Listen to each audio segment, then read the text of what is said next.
Well, good afternoon, everybody. Welcome to another live iThemes training event. My name is Nathan Ingram. I am the host here at iThemes Training, and I'm joined today by my friend Beth Livingston, who is a project management expert with the WP Project Managers Academy, the founder of that prestigious institution, in fact. Beth is going to be talking to us today about improving our checklists and standard operating procedures with this webinar. So, Beth, how are you doing today? I'm great. How are you, Nathan? Thank you for having me. I am doing well. I am stressing because this weekend is WordCamp Birmingham. We've been talking about that in the pre-show a little bit, and I'm on the organizing team, and it's the week of WordCamp is always just absolutely stinking crazy. So I am treading water, but I'm ready to learn today. Okay, excellent. Yeah. So why do we need to, what is so important about keeping standard operating procedures and checklists and keeping those up to date? Why do we need to do that as business owners? Okay, a repeatable process just makes things easier. I mean, it's a no-brainer. So it's all about repeatable processes, right? And then, something breaks, a new rule changes, privacy policies is a great example, right? Changes all the time. So now I got to change how I do things. In fact, Nathan, I remember when these privacy policy generators first came out, and I mentioned it to you, and you said, "Oh, I'll never do that. Oh, I'll never do that." And now you're a proponent of it because we've had to be, right? So things change, and you have to change your standard operating procedures. You have to change the way that you do things. This is actually continuous improvement is actually its own discipline. Just like project management used to not be, and now it is. Continuous improvement's its own discipline. There's people who have degrees and certificates in this stuff, but I'm going to show you the easy way to do this for those of us who are solopreneurs, or I've got a little screen overlap there. Sorry. That's all right. So let me jump in and ask you another quick question before we turn it over to you. And that is, what is the WP Project Managers Academy? Oh, okay. So this is where you can learn to consistently get your projects completed on time, within budget, with the right requirements, meeting your client's business requirements without sacrificing profit. There's a lot of us who can do that, but we're working 60-hour weeks and stuff, and that's not, so you're eating into your own profit. But there are standard processes that we developed back in the, I say we, because I was around when software development was kind of a new thing. And these were lessons learned that became best practices on how to develop software. Okay, well, there's a little bit of differences when it comes to a website, but not a lot.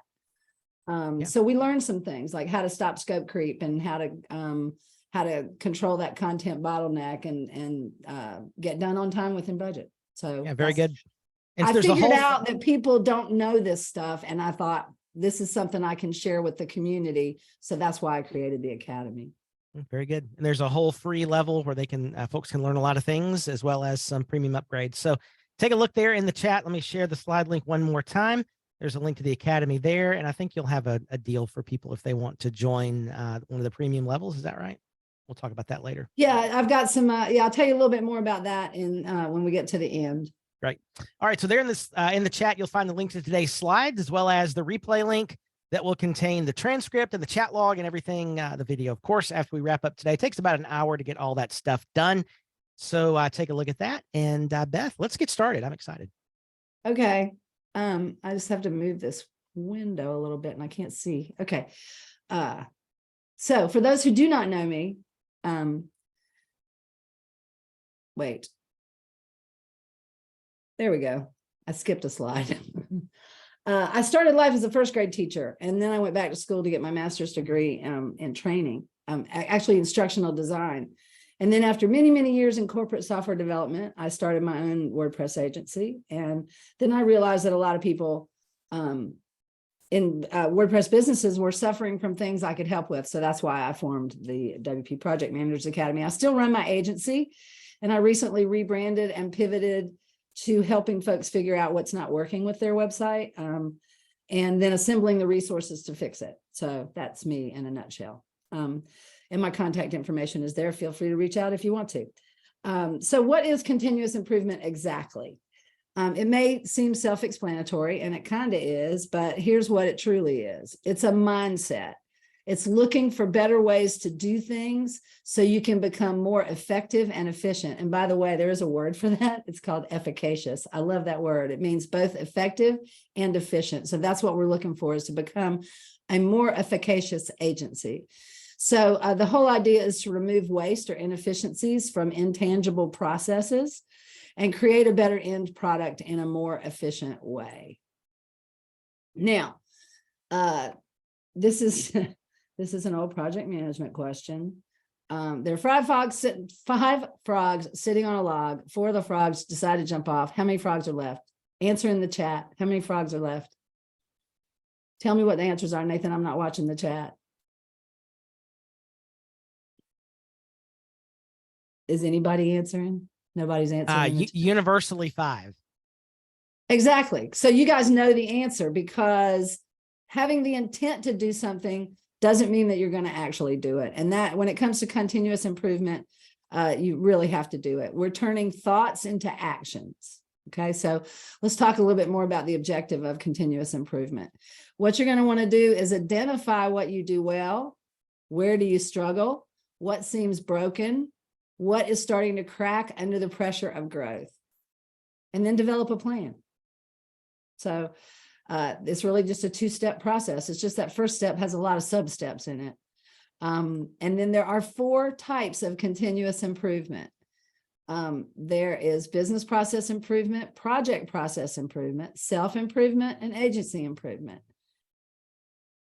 These are the most common. And we're going to look at each one of these in a little more detail. Well, actually, yeah, we're going to look at each one of these in a little more detail. So business process improvement, that would be things like your accounting, hiring outside resources, onboarding, decision-making, raising prices, that sort of thing. Project process improvement is stuff like your proposal or your contract. Of course, if you're using monster contracts, there is no improvement to be done. It's perfect in every way. So your discovery process, I don't think you can ever stop improving that process. Controlling scope creep, managing clients, guaranteeing on-time delivery, and those sorts of things. Then self-improvement is things like never stop learning, which is my tagline. Be a better salesperson, be a better project manager, automate, those sorts of things are self-improvement. And then you've got agency improvement. Now, it's a little different than business process improvement, but because this is more about positioning. Now, I'm going through this really fast because we're going to get to the meat of what we're talking about in a minute, where I'm going to slow down and we're going to talk about that a little bit more. So agency improvement is more about positioning your client base, networking, building industry relationships, and things like that. So, but today we're going to talk mostly about business and project continuous improvement.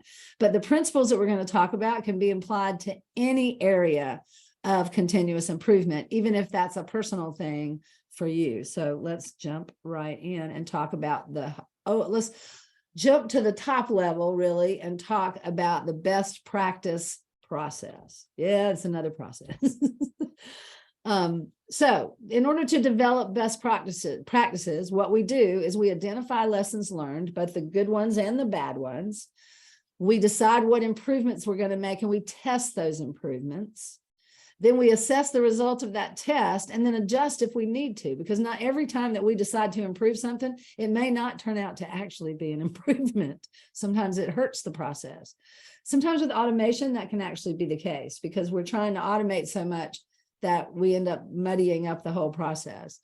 Assess the result and adjust, develop the best practice, and then implement the best practices. Now, the first step is where the real meat of the continuous improvement process happens, okay? And that's about lessons learned.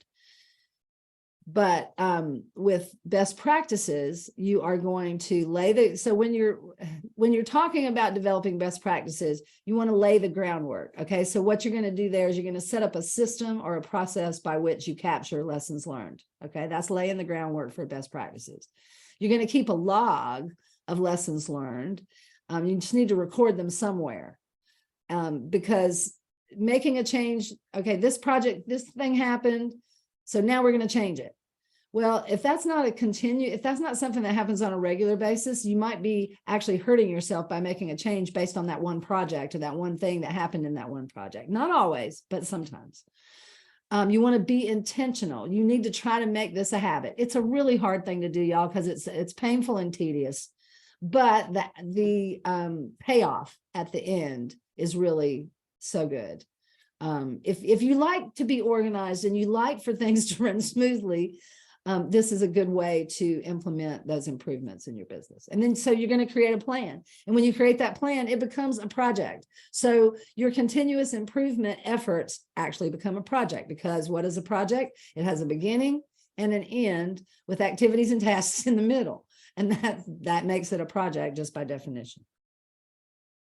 Okay, so let's talk a little bit more about lessons learned. So what are lessons learned? Lessons learned are experiences distilled from a project that should be actively taken into account for future projects. So in a nutshell, you're going to want to record what went right and why did it go right, what went wrong and why did it go wrong. And why is that important? Because you want to avoid the problems happening again in the future. You want to identify general process improvements, duplicate success. That's the most important. You asked me that question early on, Nathan, why is this important? Because you want to duplicate your success and not duplicate your not so successes. I'm trying not to use negative language. You want to build upon the successes and lessons of your prior projects. So those are all sort of related to one another, but they all have a common goal, which is continuous improvement. And as I said before, it's a method for identifying opportunities for streamlining work and reducing waste. And it should be happening all the time. Now, here's the lessons learned process. Remember, we talked about you're going to identify. The next step is then you're going to document. Then the next step is you're going to analyze those lessons learned, and then you're going to apply them. So let me break these down a little bit further. That's one of the principles in our Project Management Academy, is break the job down. Makes things easier to absorb, and it makes just things easier to do all around. Okay, so here are the ways you can identify lessons learned throughout the project, but you will not do that. No matter how hard you try. See, that's negative. I should take that off that slide. But history tells us that this is a really hard thing to do, to start making notes about what went right and what went wrong while the project is going on. But it's a really good goal to have. Where it mostly happens is at project debrief meetings, or we used to have actually lessons learned meetings. It's really hard for this not to turn into a moaning session. I use that word rather than the one that starts with a B and rhymes with ditch. Because this is our opportunity to complain about the client. This is our opportunity to complain about another team member. This is our opportunity to complain about the way the boss decided we were going to do this and that and the other. And that is not the purpose of this at all. So it's really, so somebody has to be in charge that keeps it from spiraling down into that kind of conversation. So it's about what went wrong, what went right, and why. And I'm going to tell you, I'm going to give you a little tool here in a minute that you can use to determine the root cause of things. I hate to use the term root cause because it's become such a political word these days, but sorry, I have an itch in my eye.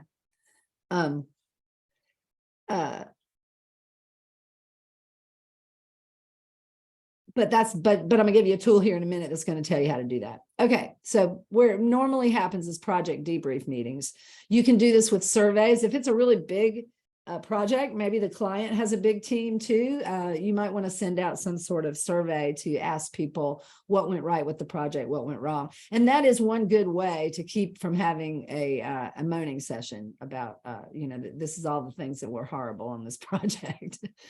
And review status reports. Now, if you use Nathan's like Friday client status reports that he talks about, where here's what we were planning to do, here's what we actually did, here's what we didn't do and why we didn't do it. It's just a bulleted list.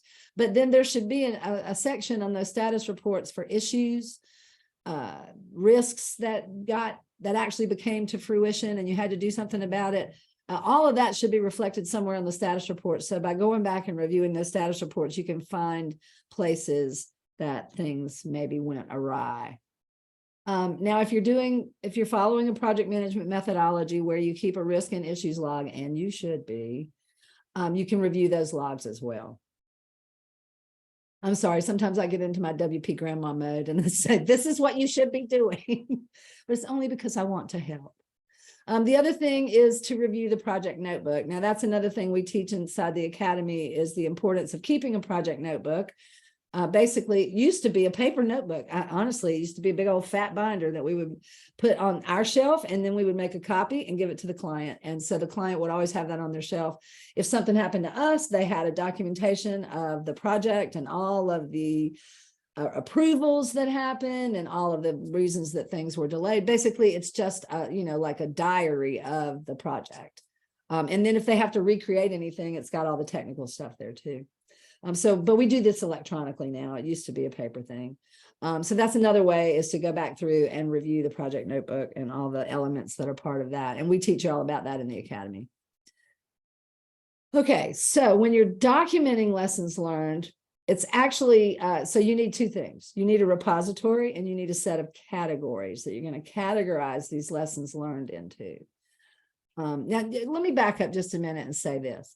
Sometimes a lesson learned is such a big thing that you need to change it right away. So let's use Nathan's updating of the contracts and becoming monster contracts over time. There are certain things that happened that he said, I'm never going to let this happen again, so I'm going to update my contract. In that case, it's so evident that it's something that needs to be changed that it makes sense to do that. In other cases, it's just, here's a list of everything that went right. Here's a list of everything that went wrong. Okay, after the time of doing several projects, let's look back and see if there's any trends. Let's look back and see if there's, like, is everything falling into the same category as to where we're falling? Maybe it's our estimating. Maybe we're not, maybe our estimates are way off. But by following this process, you can find that out. So when we talk about a repository, it's really best if you use a database, but basically you can do it on a spreadsheet.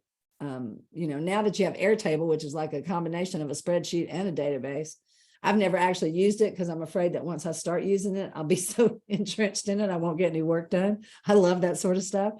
So I haven't used it, but I hear that it's fabulous for that sort of thing. But when should you look at everything in your database or spreadsheet and begin analyzing? Well, we'll get to that in just a minute. First, so as I said, when it comes to repositories, it can be a spreadsheet, it can be a database like MS Access or Airtable. And they actually have lessons learned software. Of course, if you were managing really big projects, enterprise type projects, that might be something you want to invest in. Like I said, this is a whole discipline in identifying, tracking, and implementing continuous improvement. And it's a big thing in the software development arena. It's part of their assessments that they get for the maturity of their software development process. Okay, some of the categories that you might want to use are like lead acquisition. Maybe this is a lead acquisition issue, or it's a project closeout issue. It's a technology stack issue. So these are the ways you can categorize these lessons learned as you're recording them. And then, of course, my phone goes off. I forgot to silence it. Sorry. So the next step is to analyze those lessons learned. So when do you want to analyze the ones that you've collected? Well, basically whenever the notion strikes you, but also when there's a lot in one category.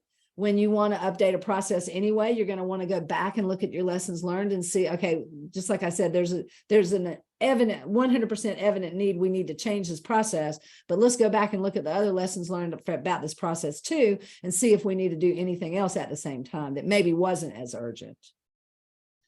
Anytime you have natural downtime, we have so much of that, right? Where we're just looking for something to do in our business.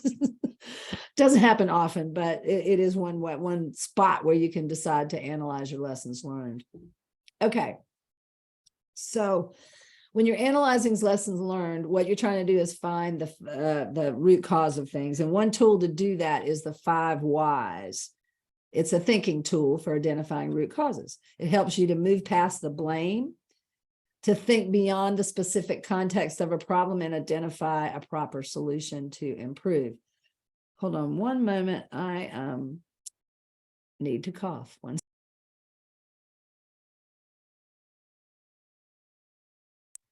Thank you. I recently had a cold and still have a little semblance of that.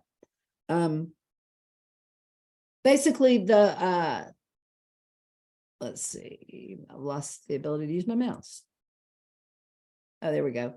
It starts with a problem statement, and then you ask why until the root cause is revealed and the answers become silly. So let's look at an example. So our blog writing process is slow. Why? Because the blogs are usually tossed around between several team members and go through several editing cycles. Why? Because we don't have anyone who owns that process, so it seems like everyone's responsibility and no one's responsibility at the same time. Why? Because we never decided on a clear process for blogging. Why? Because we're busy. So you see how this drilled down into what is the root cause? We're too busy to develop a process so that we can speed up our blog writing process. So then you would then start analyzing your lessons learned from that perspective. I hope that makes sense. I had some other examples, but in the interest of time, I left them out. But now once you've done all that, how do you apply the lessons learned? Well, lessons learned are generally applied to 3 areas. Not all the time, but generally they fall into these 3 areas. Creating and improving your templates, creating and improving your processes, and then implementing automation where possible. Some of the best advice I ever got was actually from Brad Morrison of GoWP was do it manually before you automate. So implementing automation may be something that happens on a regular basis because now you've tried this manually and you've decided it actually can be automated. And so when you apply lessons learned, that's when it becomes a best practice. So you're going to document, test, adjust, and adopt. And so when you apply that, it becomes a best practice. So that is all I know about continuous improvement. Before we wrap up and take questions, just in case you want to learn more about this topic or other project management topics, I wanted to tell you, we just recently added a project manager skills self-assessment quiz to our homepage. So you might already be a project manager, but if you're interested to find out where you fall on the spectrum, starting from like novice to expert, you can take, it's only 12 questions. So you can take this quiz on our homepage at wproadmaps.com. This will put you on our email list, but you can always unsubscribe and it won't hurt my feelings. I get it. Okay. But if you're getting value from our emails or you want to hang around with us, then it might be a good thing, right?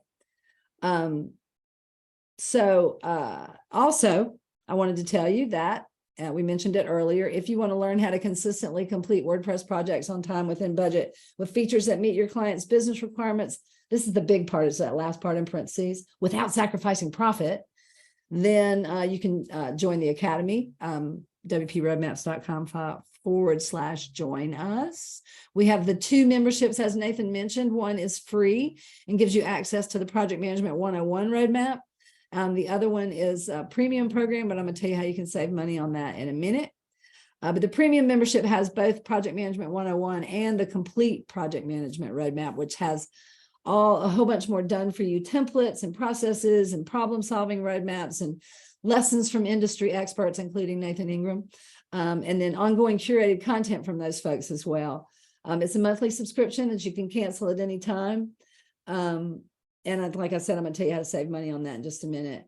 But the added bonus to the WP Project Managers Academy that I'm really excited about is that we recently finished launching our certification program. We had level 1 launched, but we hadn't launched level 2, which is the more expert project management.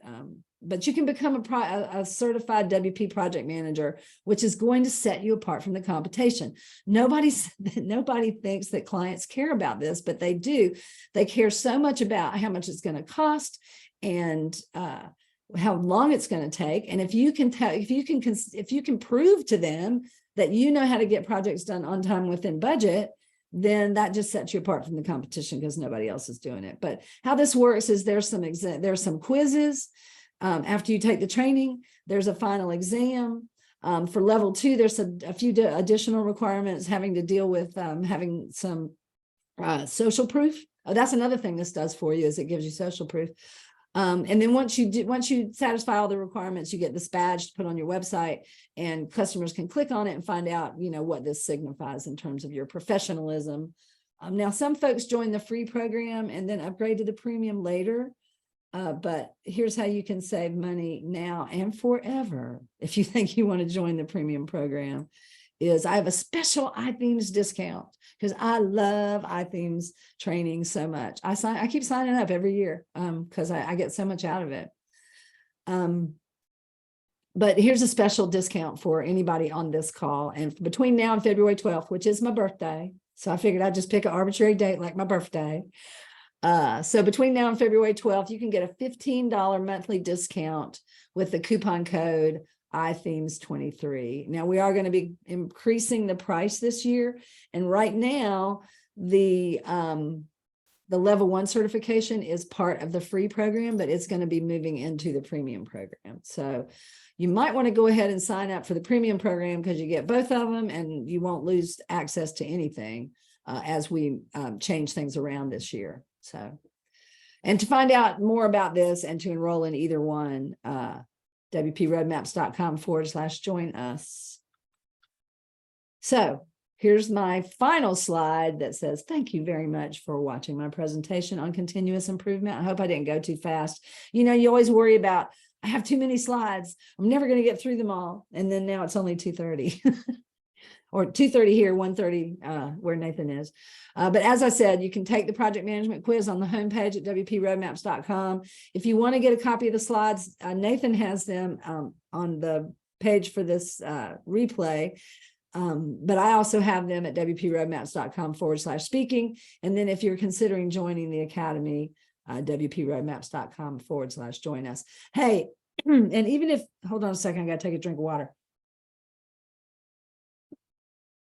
Even if you don't care too much about that project manager quiz, if you want to help me out just so I can test my funnel and make sure everybody's getting that. Because what I do is once you finish that, depending on where you land, I send you some additional resources of things that may help you in your quest to become a better project manager. All right. Thank you, Beth. So folks, if you have questions, use the Q&A button there on the Zoom window and ask your questions now. And Doug is starting out with a question that I was actually going to start out with myself, which is, Beth, you've given us a great overview of why it's important to track these processes, how to evaluate when change needs to be made. Where do you put all this stuff? Like, are there any tool? And I understand it's not so much about the tool as much as it is the whole the process. The tools can vary, but where do you store your SOPs? You put them in a database? Are they docs? Like, how do you do that? Where do I store the actual processes? Yes. Yeah, I just have those in Word documents. I mean, quite honestly, I'm a solopreneur. I don't have to share them with anybody. So I have those in. Is there somebody else in our room? I see someone else on the screen. That's weird. Britta Larson Bowers. Okay. Anyway, yeah, I just use Word documents, but to keep track of there she's gone. To keep track of the updates, I do that in an Access database. But see, I'm a carryover from the old school, and I know how to use Microsoft Access, so it's easy for me. But for most people, that's a learning curve they don't want to jump over. Yeah, it's interesting. We just had a discussion about this not 2 hours ago in my advanced coaching group. One of the participants brought this very issue of how do you track, what tools do you use to track, your SOPs? And it was a really good discussion between several folks that are doing what we do very well. I don't understand. What do you mean by track your SOPs? What did that mean exactly? Where do they live? Like you have yours in Word docs, and that absolutely works. If you have a team of folks, then, having those documents on your local computer, probably not the best idea. Oh, right. Yeah. And so the discussion filtered out pretty well where it was Google Docs seemed to be the best spot, if you're using Google Workspace for your team, then, having each SOP or checklist in a standalone Google Doc was very helpful. And there are tools that are totally niched down to this specific thing, standard operating procedures, and keeping track of them and sharing them and that sort of thing. But see, for most of us, that's probably trying to kill an ant with a sledgehammer. Yeah. Yeah. It depends on whether or not your processes are just for you, or are they shared with others? And so if they have to be shared with others, then you have to figure out that collaboration piece. There was also a really good tool that was shared, and I'm going to pull this up. Let's see here. What was it called? If Paul Taubman is here, he's not. Paul actually shared this tool, and it was quite good. It is called, my goodness, I'll have to look that up. Oh, tango.us. And so this is super cool. It's a tool that is a Chrome extension, and it allows you to record a process. And as you're doing it, it's taking, like, if you click something, it takes a screenshot of that, where you can just pull that and paste it right into a Google Doc. So it's transcribing what you say, as I understand it, and adding those screenshots, and you can just paste it into Google Doc, which sounds really cool to me. I haven't tested it personally. I've used it. I've used it to do that for a client, because they didn't want a video. They wanted, well, and I try to document everything in paper as well, because they lose those videos or the links to the videos. But yeah, I've used it. It's a great tool for that. Yeah. And so some folks in the chat are talking about Trello, and Trello is a great option for storing checklists and procedures. Maybe not so good for tracking revisions to those, but, for years when I would have a Trello board with, a bunch of shared checklists, and you could just share from, like the card on this board over to the actual project board very easily, and so forth. Now, Melanie's mentioning something called IORAD. I've never heard of that. If you have a link, Melanie, drop it in the chat. And yeah, like Stephanie's saying, whatever environment you're in, like if you're in 365, Office 365 with SharePoint, something like that. Yeah. If you have a team that needs to share your procedures, then obviously it needs to be in the cloud someplace. Right. Well, with you and so your team is primarily just you and Chris, right? I mean, you have other people that you contract out to, but for the most part, it's just the two of you. So what do you do? Things are in Google Docs for the most part. Yeah. Doug would also like to know if you have project templates that you use in your agency. You mean like project plans? I'm not quite sure what he means. Yes, he says. Yes. Yes. We, in fact, in the Project Managers Academy, we use the one that I use. Of course, it has to be tailored every time. Not every project is the same, but certain things are the same. We got to do a site map. We got to do some wireframes. Well, we do in our business. Not everybody does wireframes. So yes, and the premium students, as they progress and get certified at level 2, get extra project plans for things like e-commerce and memberships and those sorts of things. Right now, it's just from, developing a website from scratch. Yeah, Melanie's also mentioning Loom, of course, which is a great option to record videos and make those available. Mm-hmm. That's true. And, now that there's so many transcription software, Otter AI, Descript, all of those things that will also do the captions. It's primarily the purpose is closed captions, but you can take those things and then, if your client prefers a document, put that in a document as well. Yeah. Repurpose that content. So Amelia has a question here. She says she uses ClickUp and Airtable for everything. Do you recommend moving to Tango? Those don't do the same thing. Yeah. Tango is simply a way to document a process that has a lot of clicks and documents and stuff, right? Yeah. So Tango is like a replacement for Loom. It's a video recorder. So, if you're running ClickUp for your agency project management, you've got Airtable tracking, database, details. It's someplace where your SOPs live. you would use Tango or Loom or something like that to record videos and capture that information. Yeah, and I have not, like I said, I have not delved into the Airtable world because I know it will suck me in and I will never come out. So I love databases. I love things like that, which is why I still use Microsoft Access when nobody else does. I think that is probably the best place to keep anything database related if you're already using it. Mm-hmm. So one of the things that came out of the discussion that, as I mentioned, we just had earlier today in one of my in my larger coaching group is the importance of like it's a risk to be fully wedded to something like ClickUp to run your whole agency, for example. Like what happens, like if all of my SOPs and everything about my business is in this one app, what happens if that app goes away or it gets acquired and changed and whatnot? And so I asked you this exact question in office hours this past week. Yeah, it's interesting. So, that's one of the reasons why, at least in our discussion in this group, we sort of landed on using something more ubiquitous like Google Docs, which, the likelihood of that being around for a while is pretty high. Yeah, it's just another case for stop being distracted by the next shiny tool. Just because it's cool and can do these things does not mean that you should be using it. Yeah. And by the way, there's nothing wrong with ClickUp, and I'm, we use a different project management tool. Yeah.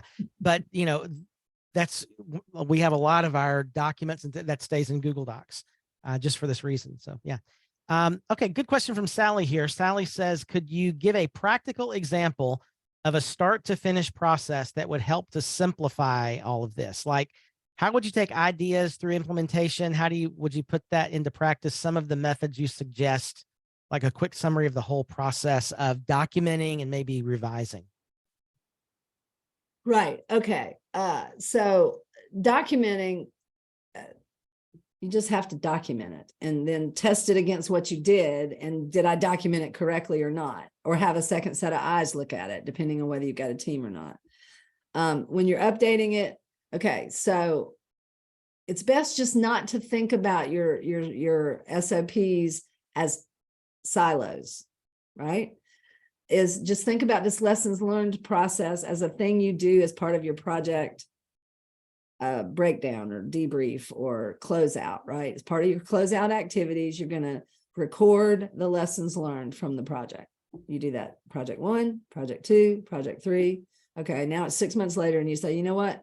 Let's go back and look at our lessons learned and see if there's any trends, if there's anything we want to address, we want to fix. Especially if somebody keeps complaining about the same thing. You already know in your head, all right, people keep complaining about this, we need to fix it. And that's when you would sit down with your team or sit down with yourself and say, okay, let's see if I can think of an example.